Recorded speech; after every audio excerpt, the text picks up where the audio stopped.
This weekend, downtown Columbus will be a sea of pink for the Komen Columbus Race for the Cure. We have the largest race in the country right here in Columbus. It's a huge event. I wouldn't miss it, and it's very emotional. Our Monica Day introduces us to one of the honorary chairs who battled cancer at a young age. Monica? Yeah, Tara Ernske, she grew up dreaming of directing Conan O'Brien's show. She actually did end up working in television for a while, but then she decided that she wanted to do more to help people, so she became a nurse. Well, in 2014, Tara was settling into her new career and really just living life to the fullest.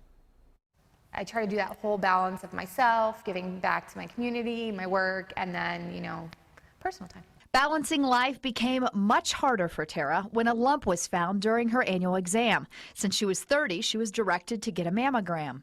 I actually put off getting the mammogram for a little bit because I didn't think anything of it. Doctors and nurses initially thought it was a cyst or a fibroadenoma. Then an ultrasound was ordered to get a better look. I started to get a little bit more, I think, nervous at that point, but I still wasn't, it's like, oh gosh, now this is going to be a long day because now I have to go get an ultrasound. So then I went and got my ultrasound, and is when the radiologist came in that I had that first drop, your stomach just falls. And then the call confirming it was cancer. My inner nurse kicked in and I grabbed paper and I just wrote down everything he said to me in that moment because I knew I wasn't going to remember anything, and then life just got crazy after that. It was very medical at the beginning, but then once I started to get into it, the medical went away. One thing she pulled from her nursing experience was how she would approach her treatment.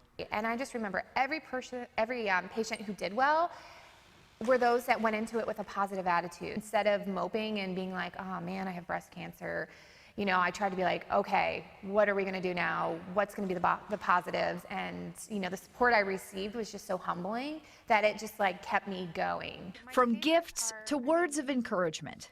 Things just magically just appeared when you needed it the most. Because there are still times today that I cry, I get angry, I get mad, and then it's my support system that pulls me through it. Such a strong individual, and it was really interesting talking to Tara about her hair. She had really long hair when she started treatment and says that shaving it off was actually the most liberating experience of her life. She said it was sad, she cried, but that was the moment when she felt like she was taking charge. So an interesting take there. And plus the fact that she's a nurse and kind of talking about the medical, and once you're a patient, that medical just kind of all slips away. Oh, I love her. Yeah. Thanks, Monica.